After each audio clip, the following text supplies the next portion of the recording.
So our third and final panel of the day focuses on the topic of economic landscapes. It's maybe the most unavoidable of all the unavoidable topics we've touched on today. As far as how it sits in the context of the symposium, the idea of including economics as an emerging metric is really one to demonstrate how both landscapes are impacted by new issues within our economies. These could be globalization, these could be new mandates for sustainability, these may be just emerging cultures, what have you. At the same time, we are trying to actively position landscape as a device for the development of economies. So seeing how landscape practitioners, landscape people that are engaging with the medium and theory of landscape are taking on these new economies and actively. So new ways and finding new places for landscape to be at the forefront of the discussion and actually produce economy, as well as occupy these new contexts. Our panel this afternoon now will be moderated by Gail Fulton, who's an assistant professor of landscape architecture at the University of Illinois at Urbana-Champaign. The panelists include Ben Loescher, who's a program manager with the Center for Land Use Interpretation, Dan Adams, who is the should I say co-founder, Dan, of Landing Studio in what neighborhood is that in Boston? I know Somerville. Okay, well, I want to be accurate about where in Boston it is. So, in Somerville, Massachusetts, as well, he's an assistant professor at Northeastern University, teaching now with our former colleague Jane Amidon in their Urban Landscapes program. Additionally, we have Christopher Markinowski and Andrew Modrell of the Port Architecture and Urbanism, and Christopher is also at Penn Design, and Andrew teaches at the University of Illinois in Chicago. So with that, I welcome Ben Loescher, our first presenter in the Economics Landscape panel.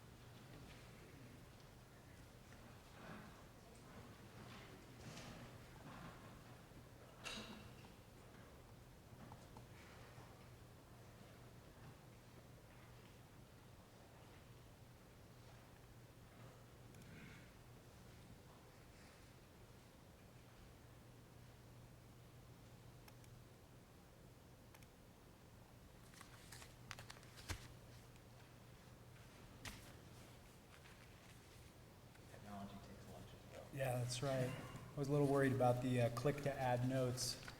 It seemed like it was expecting me to say something.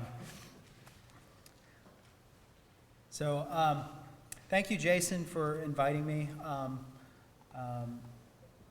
going to be describing the impact of California's AB 32, a state assembly bill called the Global Warming Solutions Act, which is this topic is a small part of new research that I've been conducting on California's renewable energy landscape, and it's about the development of kind of the new solar landscape within California in the midst of its creation moment.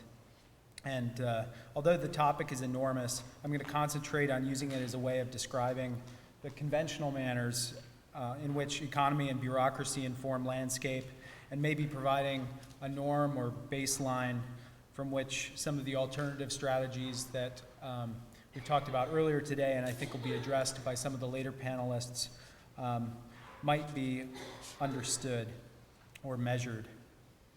So to start off, I'm going to propose, and it's not going to be controversial in this room, I don't think, that the built environment is the result of an intersection of forces, a combination of various constituencies and logics, all of which combine and compete to form the complex urban forms and systems that we inhabit. As designers, geographers, and urbanists, attempting to understand these forces occupies much of our time and is essential as we attempt to understand the context in which we inhabit or inflect it towards some other purpose. But while we attempt to do this and have to do our best, total legibility and comprehension is usually either fleeting or a quickly dispelled illusion. Nonetheless, there are some cases where a portion of a system may be extracted, set aside, and studied, allowing it enough autonomy from other forces to permit us to nearly understand it. It's in this nearly Cartesian surrounding that we can pretend for a moment that we see things with greater clarity.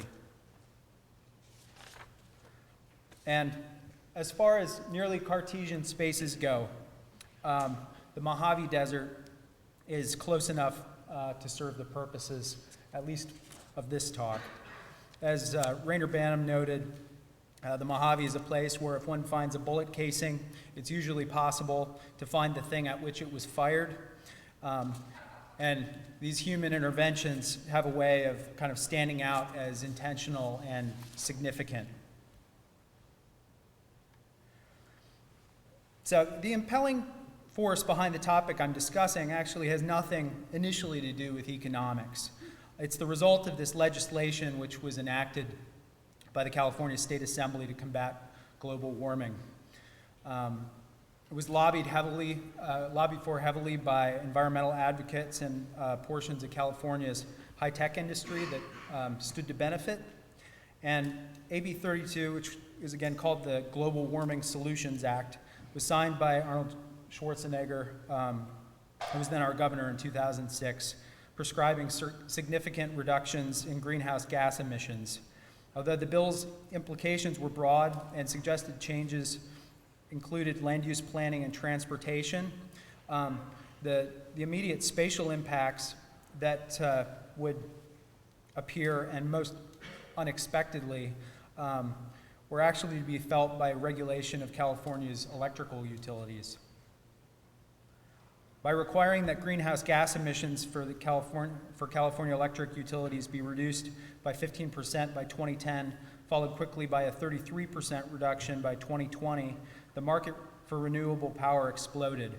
Before the legislation even became final, private developers were scrambling to simultaneously permit and construct new renewable energy plants while also negotiating lucrative feed-in contracts with publicly owned utilities like the LADWP, Department of Water and Power, and investor-owned utilities which serve larger portions of the state, such as PG&E and San Diego Gas and Electric. And this was going to be no small thing to achieve. The renewable energy capacity gap to be closed was enormous in 2006 because no utility-scale renewable energy power generation had been actively pursued in the state in years. The last utility-scale solar plant in California prior to AB 32 came online in 1990, 16 years previous, with the SEGS 9 solar thermal plant at Harper Dry Lake, which had a capacity of only 80 megawatts, similar to the one that's shown here. And that site's success was demonstrated to be kind of imperfect. Following sudden withdrawal of federal subsidies, the operator went bankrupt shortly after the unit was completed, scrapped plans for 2 more partially complete power plants on the same site, and had to take the plant offline briefly during the process of transition to a new licensee. So that's sort of how things ended. It was in the 90s, it was an enormous blow to the solar industry and suggested to some that the future of solar in California had gone from optimistic to somewhat dystopian.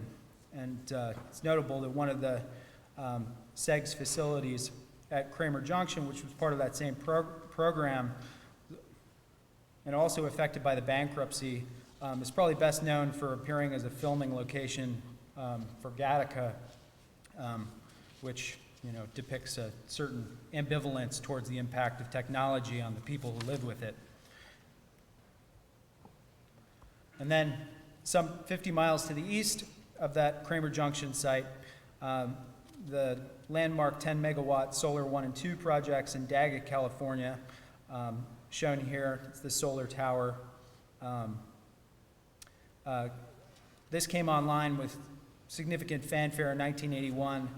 In 2001, it was converted to a gamma ray telescope, and then ultimately demolished later in the decade.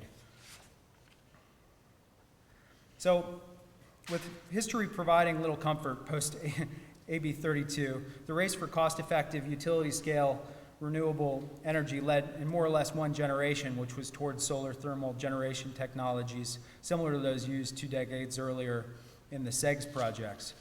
Other energy sources were available, but less favorable for various reasons. Areas that are available for wind energy were limited. Geothermal resources were either too far from transmission or already dedicated to power production. Large-scale hydropower was politically impossible, and that basically left solar as the only low-cost renewable energy source that could be deployed in time to meet the Assembly Bill's requirements. Discussions about distributed or rooftop solar, closer to the point of actual consumption, were quickly set aside due to concerns about time for implementation and significantly higher costs. So due to the amount of land that's required for these type of solar thermal facilities, and this is in the neighborhood of an acre or 10 acres per megawatt of capacity, attention quickly turned to land under the control of California's largest landlord, who had inventory that was suitable for this purpose. And that happened to be the federal government, which through the Bureau of Land Management controls 15% of California's land area. Compelled by a stated mission of sustaining the health, diversity, and productivity of public lands, you'll note there's no mention of conservation, and a Bush-era executive order to expedite and streamline the process for enabling public lands to be used for energy production and transmission projects. This which happened with no actual intention to encourage solar. Interestingly enough, the BLM found itself suddenly administering hundreds of solar siting and power line right-of-way agreements. So the reasons for choosing BLM land weren't just practical because of availability, but also economic. Base lease rates for land from the BLM are based on the economic potential of the land for agricultural purposes, and in parts of the state where there's a lot of solar development in the Mojave, the agricultural potential is not that great. So the base rates range from $94 to $313 per acre per year, a rate for which developable private land could rarely be had. For desert communities and ecologists, the implications were sudden and surprising as projects suddenly became public through the permitting process. It was often through public notification that people, first knew that these things were going to be appearing in areas in which they lived or recreated.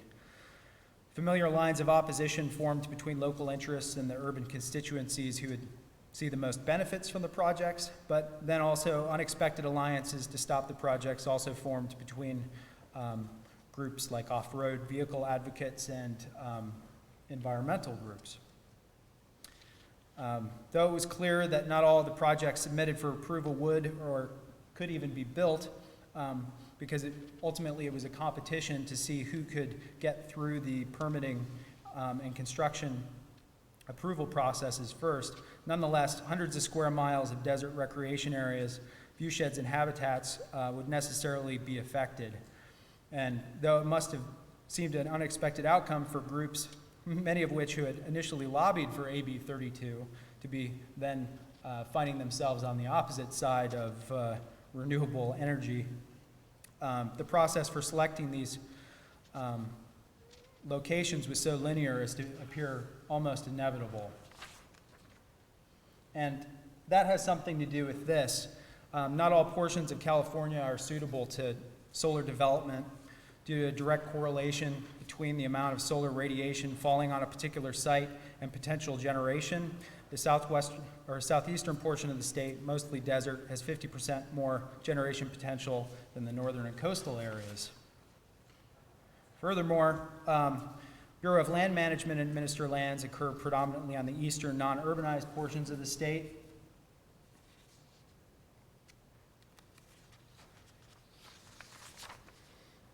And by overlaying these two figures and further reducing them to only include those areas of BLM land that are contiguous, BLM land in California, a lot of it has the checkerboard pattern that came as an incentive for railroads to come through.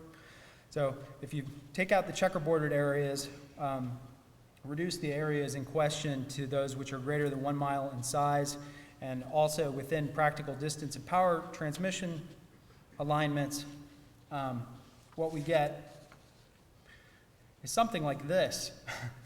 And this is, again, further reduced when areas of critical environmental concern are removed, lands dedicated to other purposes, and so we have these tiny little areas that are actually available for these very large-scale developments.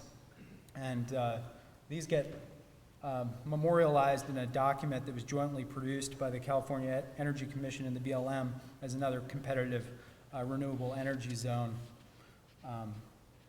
map, similar to what we saw earlier today in Texas. And zooming in a little bit, what we end up is this.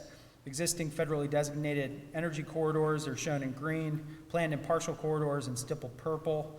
We see the pending and approved solar project in hatched in solid red. And for the most part, for the projects that are already shown as approved here in the solid red, construction is going to begin next year if it hasn't begun already. So we have a landscape in the making, and these sites, as they appear on the ground, look something like this. This is the Ivanpah Solar Electric Generating Station, 370 megawatts, comprising 5.5 square miles. You'll note that you don't see it because it's just a diagram on the land, although I understand from Matt that they're scraping the ground and starting to do stuff out there. This is off the 15 freeway near the California state line. For reference, the 36-hole golf course that's shown there, that's about a mile square, so 5.5 times as large as that. And right at the state line, you see a casino, which isn't quite a square mile.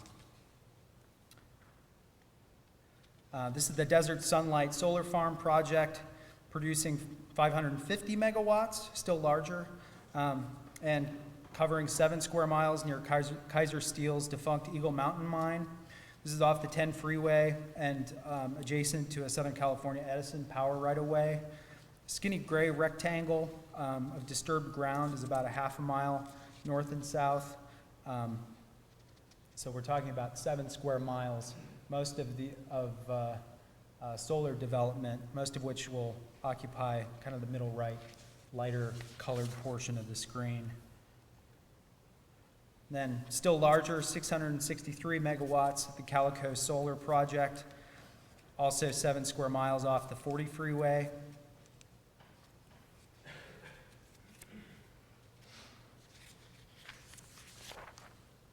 The Imperial Valley Solar Project, 710 megawatts, 10 square miles near Plaster City. And that white pile is related to the gypsum facility that occurs there. That gypsum pile is about half a mile east to west, 10 square miles here. And finally, the Blythe Solar Millennium project, which producing 1,000 megawatts will cover 11 square miles and is poised to become the world's largest solar plant, if only for a few months. There are competitors in Arizona and Nevada. This is 1,000 megawatts is equal to the 2008 capacity of all solar generation technologies of all scales, commercial and residential, within California.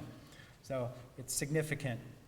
site would occupy most of this image and look something like this.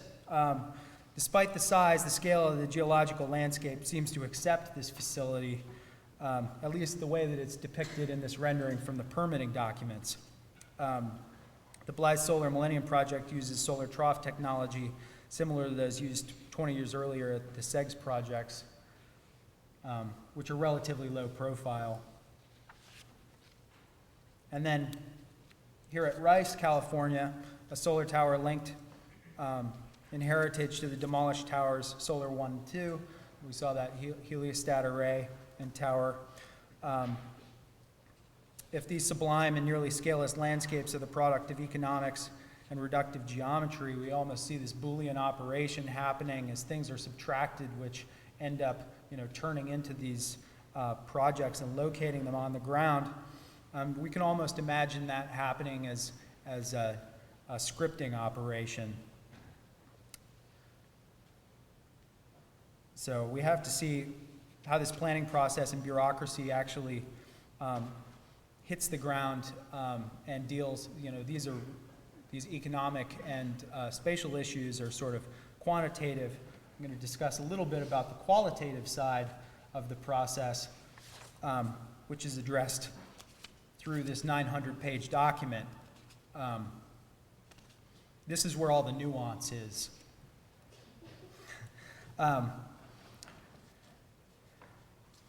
So this is a federally mandated environmental impact statement, which is administered by the California Energy Commission. I'm going to describe it, in radically simplified form, but if we want to talk about how the system interacts with people, it does it through diagrams. This study of viewsheds is for negative impact. We have renderings again of the impacted views. You note the addition of the power line, the bottom one, which is almost the most significant feature. But you can also see a little bit of the tower in that one. Tower is a little bit easier to see in this pair of renderings. So that's the aesthetic part. Then ecologically, in terms of habitat, this document produced by the Fish and Wildlife Service studies the impact on native species in Rice as well as in other areas of the Mojave. The central kind of concerns as far as habitat and nature are concerned are about desert tortoises, burrowing owls, protected lizards, bats, and in this case, golden eagles. The developer was required to purchase compensatory acreage off-site, which would be dedicated to habitat. And basically, the attitude that's taken in many of these projects is one of wildlife exclusion. So the tortoises are all kind of packed up and moved over to an area that's been purchased or land banked that will never be developed. A cultural review is undertaken, which is a simple process described by this diagram. It studies the impact of prehistoric, ethnographic, and historic aspects of the site, explained here. And as one member of an institution that studies the landscape as an expression of culture, I have to admit this is kind of the most interesting part for me. Because although California solar projects usually confront some sort of complications related to previous uses of the site, these are normally by uses that were established by Native Americans or traces left by them. In this case, and that's true of the Solar Millennium project, the largest one. It's adjacent to some geoglyphs known as the Blythe intaglios. In the case of Rice, the project site precisely occupies the location of the former Camp Rice, a World War II era training camp and facility which was used in the preparation for armored warfare in North Africa.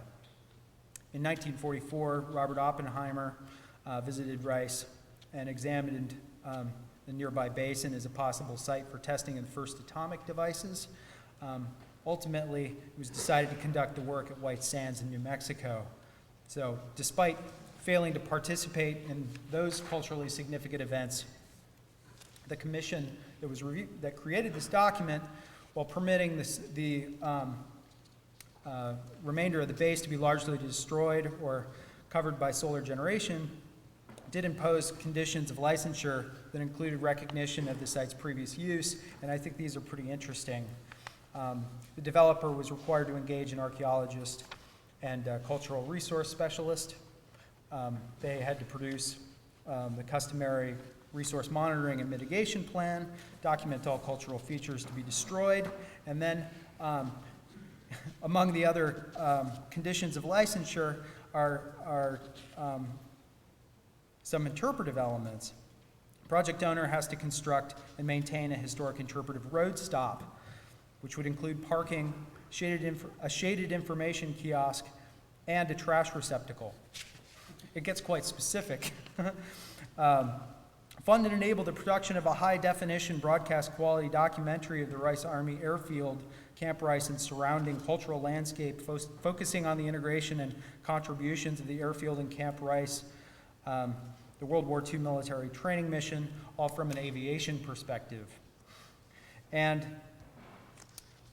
additionally, they had to provide the design of at least one single-page, double-sided, trifold brochure and an initial production run of at least 1,000 copies to the General Patton Memorial Museum for public distribution, interpreting the significance of Rice Field and Camp Rice as individual historic features, and so on.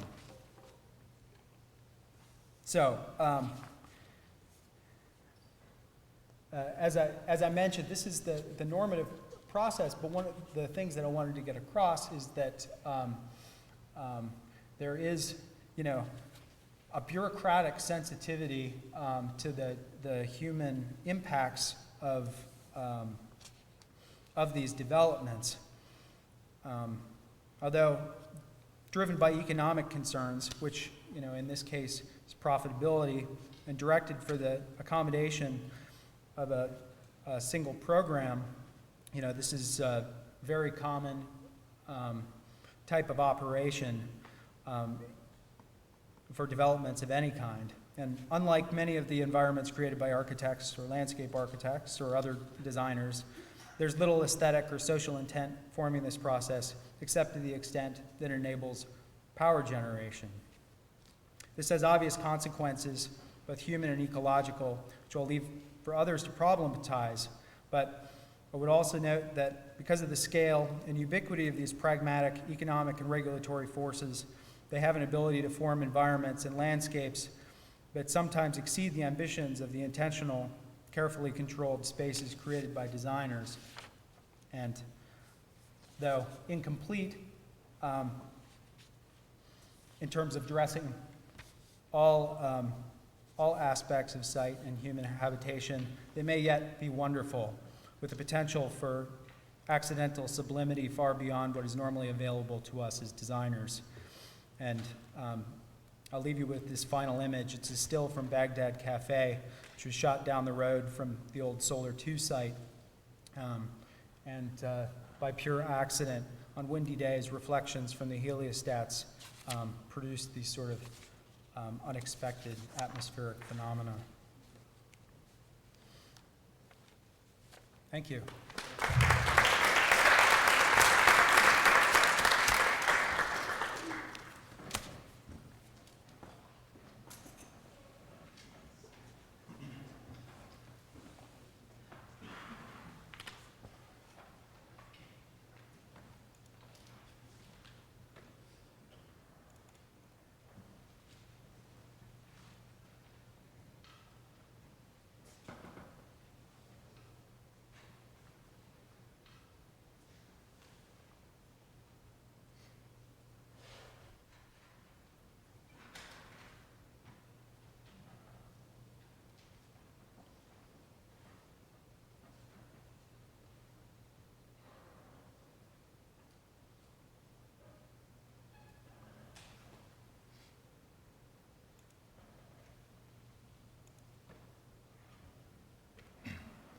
Hello.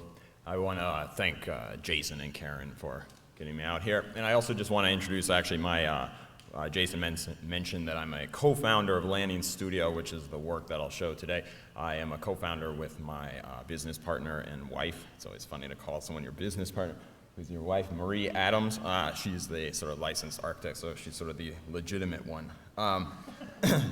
So I'm going to talk about my work with one client who's a big salt company. So piles and pits, right? We heard about piles and pits. So this is the salt dock of Boston Harbor, one of two in Chelsea, Massachusetts. It's a facility that I started doing a lot of work with when I was a graduate student at Harvard University. And this was actually a photograph from the first time I ever went there.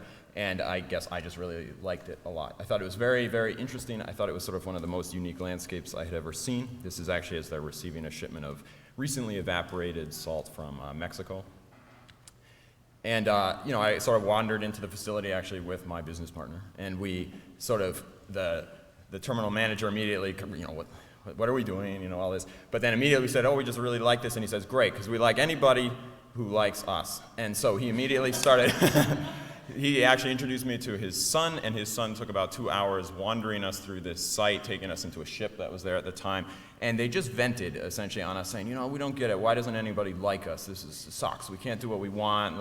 And it became immediately apparent that there was an interesting conflict of issues with the landscape. But it became immediately apparent that this was an issue of design. And so it became an issue that it became immediately apparent that what was missing was design. And that's easy. We're architects. We can design. That's easy. So this is a guy who hired us right out of grad school. This is Leo Mahoney, founder of the company. His family was originated in the coal, coke, and oil company operations, and he branched off with his two brothers to found salt industries around the world. He unfortunately passed away about 18 months ago, but he has sort of been the patriarch of this work. His daughter is now the president, and he hired us. And it was quite an honor, actually, for myself. I got to design all the funerary documents when he passed away for all his the prayer cards, programs, etc. And I only mention that because what it struck me as, which was very interesting, is that, as architects, we started, you do buildings, you do landscapes, you do urban design, but all those things are almost thrown out the window when you deal with these operations. Those, those are part of it. But you quickly realize that there's a much bigger life to be designed with these facilities, a much more dynamic system. You don't design a physical artifact, you design a life of a salt industry. And so, the culmination of that was, in fact, designing some funerary cards for a really interesting guy. So the industry lands in the city. You can see the juxtaposition of the scale. This is a ship coming in. You see the salt piles in the distance. It triggers the McArdle drawbridge. The drawbridge goes up. Traffic reverberates through the city. It backs up for miles, in fact. That translates into a great deal of delay. It goes for miles. And this, in the winter months, is an issue, right? It's an environmental issue. It's an efficiency issue. But it also creates all sorts of sort of interesting urbanism from my perspective. The people who are local and they kind of know what's up, they know they're trapped for 7 minutes, they get out of their car, they put their kids on the hood of the car, and they all watch. And what they watch is the salt industry, and they kind of like it. They like watching it because it's interesting. It's different. It's a different part of their urban environment. And this is in Staten Island, another facility we work with. So you see people at the bus stop, they watch, right? And so that strikes us as something sort of interesting as designers, as an opportunity of this landscape. Something that maybe, I don't know, maybe it can be good. Maybe we can do something with that. And that's in contrast to something we think is kind of boring, maybe, is a transformation of many elements of our urban landscape. This is in New York, again, just to keep it local. We're across America, many countries now. This sort of notion of post-industrialization and the sort of transformation of these infrastructures into recreational resources. And certainly, these are beautiful landscapes and they're very interesting, but it makes us question what are we doing to our urban capacity. And Manhattan is a very interesting case of that because, of course, we all know that now everything that goes to Manhattan arrives by truck, the least efficient transportation method. And in my short time of working for the salt industry for about 6 years, in fact, the number of trucks to deliver salt to Manhattan has in fact doubled because of weight limits on the bridges is actually the number one issue. So economically, that's a sort of travesty. Environmentally, that's a travesty. And so we talk about smart cities, we talk about infrastructural growth, and in fact, I just happen to know it's not better. And a lot of this has to do with our transformation of urban infrastructure, sort of gentrification of cities. We don't like these things next door. They get pushed out. They get pushed out to other areas like Chelsea, Massachusetts. And so, what was once a very dynamic interplay between infrastructural capacity and architecture is dramatically diminished. And so urban capacity is a big issue. This was a couple weeks ago. We just unloaded a really big, interesting wind turbine at the dock. This is something that there's only a couple sites in Boston Harbor still capable of doing this. And that's sort of a big deal. You know, if you want to build these things in urban environments, you need a place to, in fact, even bring them in. So what we look at a lot is how do we look at them as plural infrastructures? Maybe they can do more than one thing. How do we actually ask them to do more for our urban capacity? So this is sort of the thesis of our work. Can we get a kid with cotton candy and slush watching Panamaxes next to salt piles on docks? And so that's sort of a very local, small-scale example. These are, I guess, the sort of three paradigms that we study is how does an industry become part of a nature, how does something global become local, and how does a blight become a monument? So this is the international distribution facility that serves system network, whatever you call it, coming to Chelsea, Massachusetts. In fact, it's the same one that feeds Staten Island, New York. You see on the bottom, Panamax ship docked in Chelsea, Mass. Was built in South Korea, owned by a company in Greece, registered in the Marshall Islands, piloted by a crew from the Philippines. It arrived in Boston a week ago full of salt from Egypt, and it was on its way to Mexico. This diagram that you're seeing here is not the contemporary network. This is sort of a palimpsest over the past decade of distribution. Currently, the majority of the salt comes from Mexico, Chile, Australia, Northern Ireland. That's very critical. I'm going to just talk very rapidly about a few industrial sites internationally. Just it gives a little bit of a flavor of what we in fact have to land in our local communities. This is the Atacama Desert, the port of Patachi, which is in northern Chile.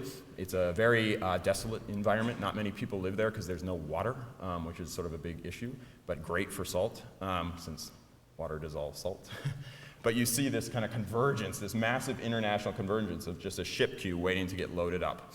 This is all created because of sort of a climactic phenomenon, which is actually very economically beneficial for a lot of industries, is that they're very close to the water, but in fact it doesn't rain inland because of essentially what's called a rain shadow effect, where rain is diverted away from the coast. So it leads to a phenomenon in the landscape called the naked earth in the Atacama Desert, where there is no life. There's no water, so there's no life. And you can even see in the kind of hues of the landscape the kind of mineral deposits of the ground. This has been capitalized for centuries, essentially. This was nitrate mining, and this is salt mining. So you see here where the salt mine, it's amazing. It never rains there. It just does not rain. They love it when it does. The whole landscape recrystallizes in salt. They take a lot of pictures and hang them in the office because it's cool. But it's about a couple miles away from the coast. So that's a hyper-efficient climate for the production of salt. I'll just point out salt as a resource is very unique. It's part of why I'm interested in studying it. This facility alone has the capacity to serve world demand of salt for the next 10,000 years. This is not a resource we're running out of, so we're not concerned. However, one of the beautiful things about this company, working with them, they have a very long-term vision. I sometimes think they intentionally had 5 children so they could ensure that one of them would take over the family business. So they talk about buying mineral rights for, will these mineral rights last us 100 years? Will they last us 50 years? So, they're buying pieces of the desert. They don't think decades, they think centuries in terms of their children and grandchildren inheriting the business. This is the Salar, a little bit closer. This is the mining process, very conventional. This is a mine that was just recently opened. Leo Mahoney opened this mine approximately 18 months before his death when he was 90 years old, so he was a very prolific, energetic guy, very cool, interesting character. And it's incredibly pure salt. And this is sort of I was at the mine at a very sort of pivotal moment. They were happy. They were hitting their 1 million ton mark, which is a sort of a poignant mark because the state of Massachusetts every year uses 1 million tons of salt to de-ice its roadways. The city of Manhattan, the 5 boroughs uses 1 million tons of salt itself. So that's sort of what that does. This is the refining process, crushing it to size. You can see here at full operation, 70 days of operations fulfills 1 million tons of salt. It rains so little they actually construct the roads out of salt, and they have to water them once a week so they don't dry up and break apart, so they just sprinkle ocean water to recrystallize the road, so it's a 10-mile long salt road. It's sort of shot out. The ships don't come to the shore because it's a rocky shore, so they just anchor at sea, and they bring the salt direct to the ships, and the ships are on their way. This is Northern Ireland, an entirely opposite climate with an entirely different economic strategy for sustainability. Essentially, this is in Carrickfergus, about 30 minutes north of Belfast. This is the mine. It's actually much bigger than this now. That I drew this diagram back in, 2006 or so. It's about 3 miles long. At this point, it went about 1,100 feet deep.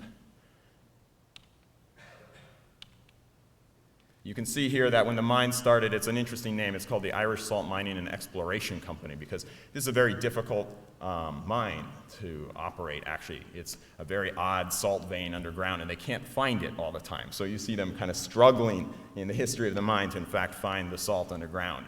This was sort of pre-GPS, right? This is post-GPS. So now you see the nice order of it. And, thankfully, people like living in that house there, they're very thankful for the GPS because now they cannot mine under the house because it vibrates every day at 6 p.m. when they blast the mine. This is a room and pillar mine. This was a New York Times photographer we sent over. And just, some of it, we do a lot of installation projects sort of throughout the way where we do large-scale photo installations. I didn't want to focus on that, but I figured I'd show some of those things. Again, this is the mining operation, very similar to Chile, just instead of drilling into the ground, they drill into walls of salt. They blast it out. All the refining is done completely underground. It pokes out of the earth, pokes into the water. This one actually is a little faster in its operations, 33 days to fulfill Massachusetts. Goes into the ship. And what's fascinating about this is a much more complicated and economically ineffective process of mining salt. So this highlights one of the other kind of economic characteristics of this industrial type, right, is transport. So I forgot to mention, in Chile, the company produces salt at approximately $7 per ton, which is very inexpensive. And in Northern Ireland, it's significantly higher. The offset to that is that they don't have to pass through the Panama Canal, right? So for reference, to pass a ship of 50,000 tons through the Panama Canal, you pay a toll, like at the turnpike or something, for $211,000. And that's consistent. It's not for salt. It's not for. So you can see so just I guess for your reference, like they buy salt in Chile for $7 a ton. By the time it's on the shores of Chelsea, it's probably about $45 per ton in terms of its value. By the time a customer buys it in, let's say, Waltham, Massachusetts, it's now $65 a ton. And I just guess that the city expense to get that out on a roadway is more like $100 a ton, right?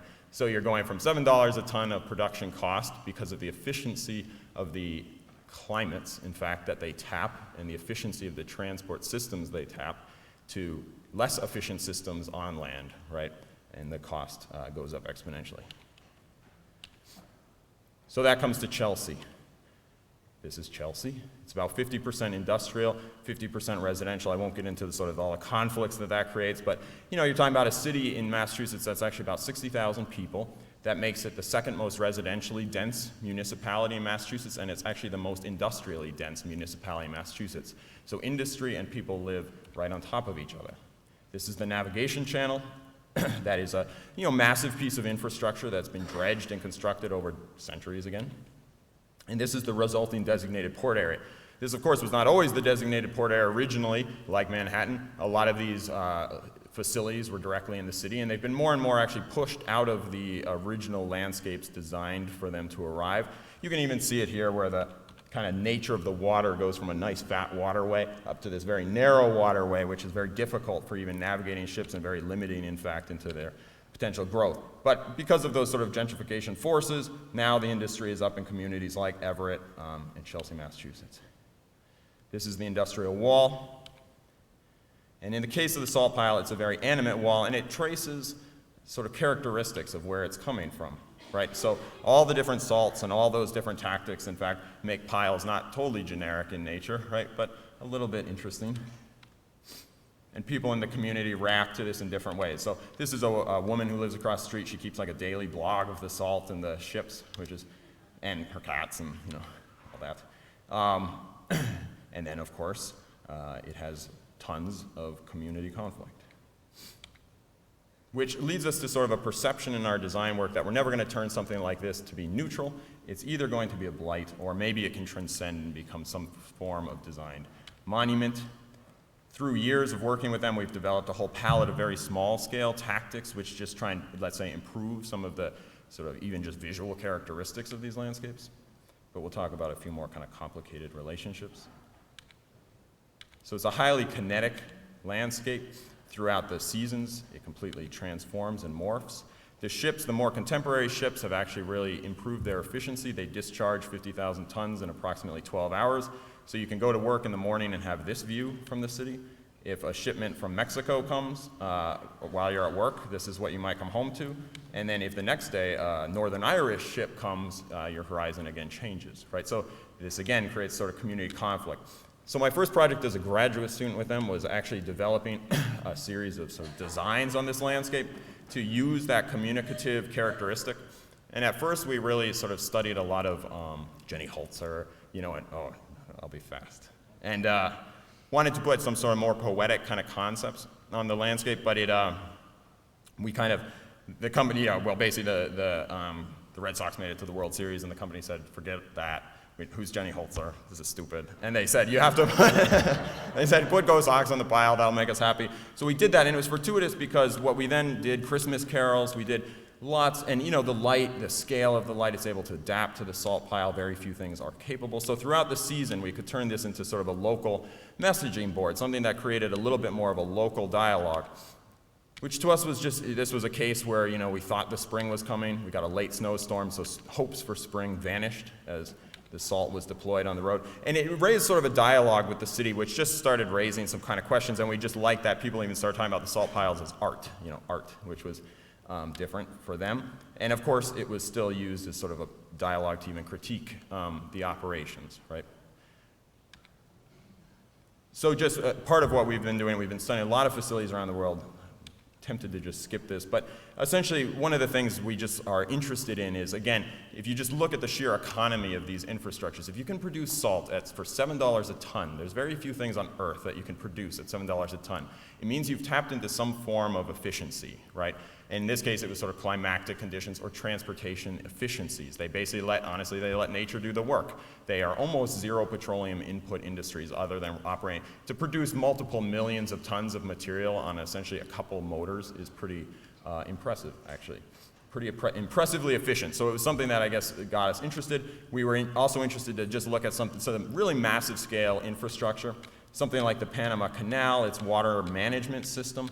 We were impressed to find out that their sort of device for managing water, they actually use fresh water. I always thought it would be salt water. It seemed like you just pump salt water up and let gravity bring it down. But the pumping would be so expensive, it would take so much petroleum. So the whole game for them is how to actually harvest rainwater and use rainwater to operate the locks, right? And so the device that they use to regulate the quantity of water is in fact the local rainforest. It's very convenient for them. So they've established a very sort of strict preservation strategy for preserving the rainforest adjacent to the canal. It's again one of these things where when you have such a massive piece of infrastructure and a pursuit for just a massive efficiency, it can generate massive preservation strategies. Such that while Panama City is now a thriving free trade zone, the canal looks like this. Okay, so I'm gonna rush here. So this translates the Panamax to Chelsea, Massachusetts. So we look for tactics. This is a scale that doesn't come into most communities. These are those ships that can discharge in 12 hours. So the older ships actually took about 7 days to discharge 50,000 tons. So if you imagine you had to burn diesel that whole time, there's sort of an environmental footprint associated with that. With the new technologies of ships, they're actually discharging in 12 hours, right? A much more efficient system, both economically, environmentally. The consequence of that is you actually need more area. So we'll get into that in a minute, because you have to, these ships, if you delay one of these ships for approximately 12 hours, they get you a fine for $25,000. So you have to be ready to take this salt rapidly. So you need laydown area. We try and capitalize on this sort of scale of landscape, sort of what else can we do with these landscapes in cities. One of these is we've been now helping coordinate a series of festivals. In New York, you have to do a lot of permitting and design, so we design them. We typically get around 5,000 to 7,000 people for the festivals, and we bring lots of school groups. And the question here is, you know, again, what is the urban capacity? You can't bring an eco-sustainable barge, to a typical park in a city, but we have the infrastructure. We can accommodate that. You can't land helicopters on a typical facility or U.S. Coast Guard vessels. So it starts even just bringing an interesting kind of capacity to these urban environments. And as a result of that, once you open the doors, then the community comes in and they want to do their own events. So we now work with a series of art organizations. This was a film festival we did in 2009. Using the dock and the infrastructure of the dock, right, mounting on cranes. This was sort of an experiment at the time. We had 25 different artists operating on the dock. The goal, we actually are now doing it this summer. We have 50 artists lined up. We had about 1,500 people visit us in Staten Island. We partner with the container terminal to set up galleries. They can blow things up and set things on fire. So again, even at the smallest scale, there's like an urban capacity that a facility like this provides that they actually tried doing this in a museum and they couldn't, right? They were very limited. So they quite like that. They have a salt dock. We do teacher appreciation cruises once a year. We do high school dances. We do music performances. Seniors bingo is one of the hottest events. We film a lot of movies, and we had Lady Gaga for music videos. That was cool. So that has then become something this is the project that Leo Mahoney originally kind of hired us to work with him on. Essentially, they purchased, right as I was graduating school, this oil terminal immediately next to the salt dock. And you can see this sort of sentiment. It's been a very complex negotiation for the last 6 years. I have a feeling I will find out soon what Chelsea will stand for the next 100 years. Will it be residential or industrial? I hope you choose wisely or already have one bag packed.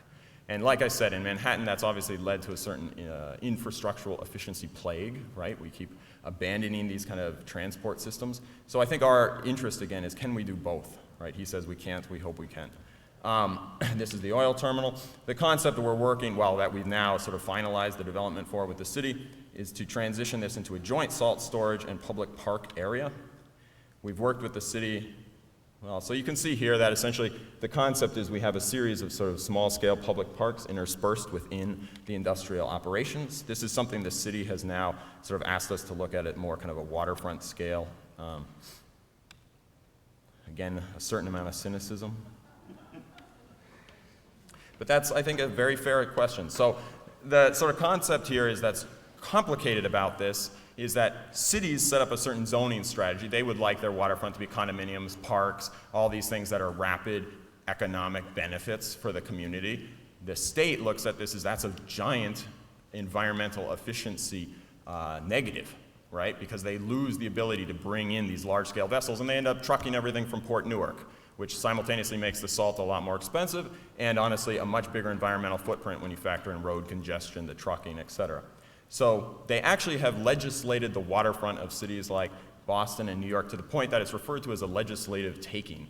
The federal government, state government has essentially taken any developable opportunities away from those properties.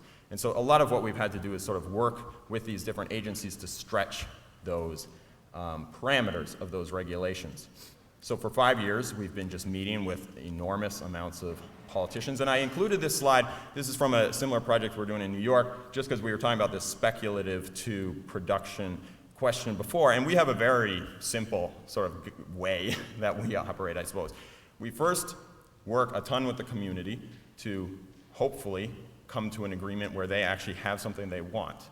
And they have to want something, right? You have to actually give them something they want, like significant improvements to their community.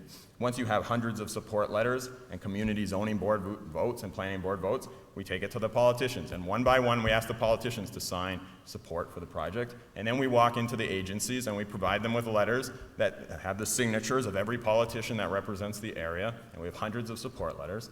And we get them to side with our projects. In that process, we have developed the new trucking routes for dramatic efficiency. We work with the city to actually develop salt stockpile scenarios.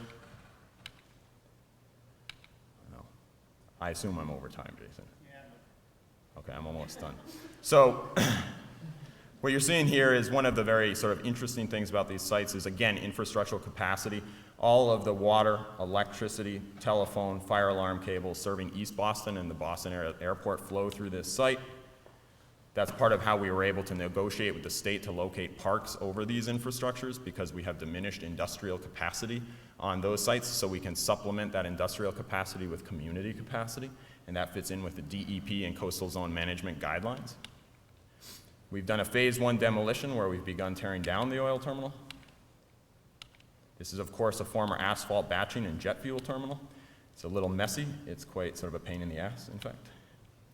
We've been collecting the relics of this as part of our kind of design strategy. Part of that is we think these elements are very cool and interesting, but partly it's hard to build these things. These things are expensive. They're all steel. It's a shame to scrap them. So economically, it's kind of useful for us to just repurpose them into different elements on the site. So that's a process we're just starting on now. We're saving the domes. These are these aluminum geodesic domes. This is sort of a little sketch of the process. So you see here this sort of reconfiguration of saving pieces, right? And again, I think one of the most sort of fascinating things, and I'll just sort of end here, is, you know, while we're sort of including these sort of public access and these infrastructures, I think what's going to really make this a sort of a fun landscape, honestly, is that, you know, we're actually preserving ship bollards on the site. We're preserving all the infrastructural easements on the site. We, in fact, have security vehicle access. So there'll be this sort of intersection of systems, right, through the site, and I think hopefully a preserved or a maintained capacity of the site. To the point that I'm very hopeful that, you know, when this park opens, I think we're aiming for not this summer, but the following summer that it would actually open, that you'd be able to walk to the shoreline and not sort of only have access to the waterfront, but also have, you know, watch the barges, watch the ships. This is the summertime operations. In the fall and spring, we clear off sort of a portion of that landscape. And then in the winter, the salt operations sort of take over this one event area of the park. I'll leave it at that.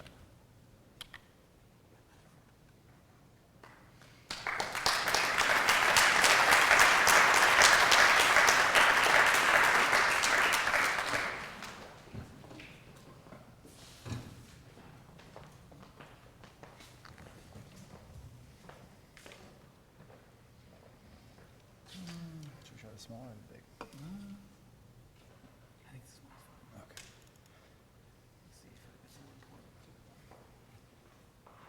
So I'm not sure what we did to have to go after Dan, but I'm sorry. But thank you, Jason, for he did put our name, our logo up there briefly. Thank you, Jason, for organizing this. This has been fantastic. As much just to kind of have the conversations with the various participants, as well as to hear what people are up to. And if our presentation opens, come on. Good thing we didn't use the big one.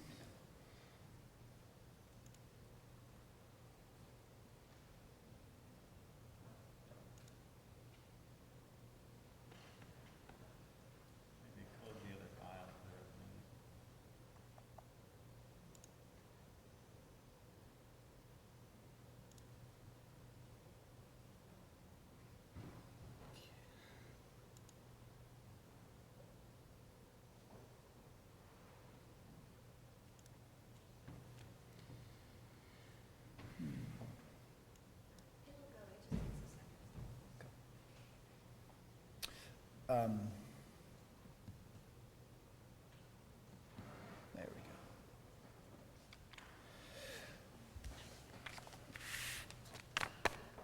Pixely, it's fine. So what we would like to do today is actually make a little bit of an argument, which is to actually related to practice and praxis, if you will, which is really about reclaiming and redefining a disciplinary role related to urbanism in the United States in particular, that's been vacated since the 1960s because of the coincidence of two things. One, architecture's sort of fascination and continued advocacy of the modernist megastructure, and the simultaneous embrace by city and regional planning of Jane Jacobs' Death and Life of the Great American Cities. The result was a discrediting of visionary urbanistic initiatives within the U.S. and an abandonment of territorial scale physical planning.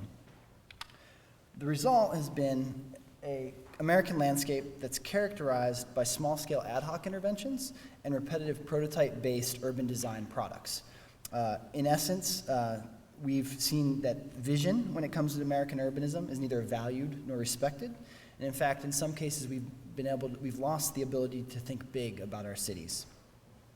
So given the current situation, kind of economic malaise, projected population growth, cultural ascendancy of the city, we see a new opportunity to colonize this disciplinary void through an alternative mode of praxis that intentionally operates between the territorial dimension of planning and the physical articulation of urban design.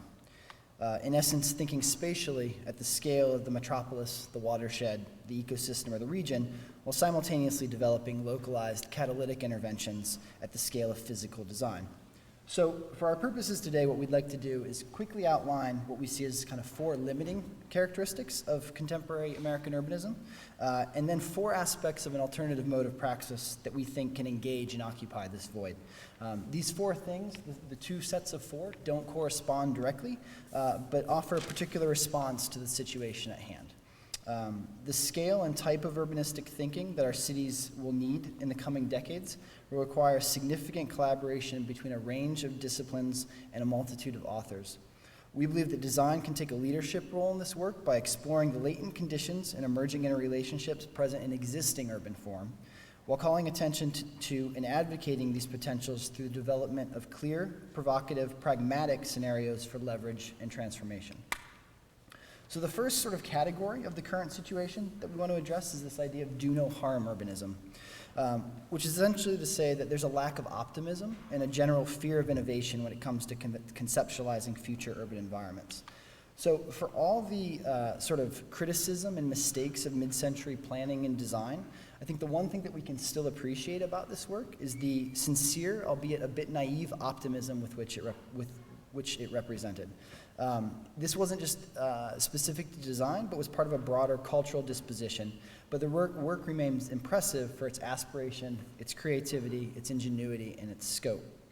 Perhaps what's most interesting is that at this point in time, designers were actually expected to think radically by the clients and institutions that enabled them, whereas now we're sort of expected to fit in, tweak, or mitigate a given context.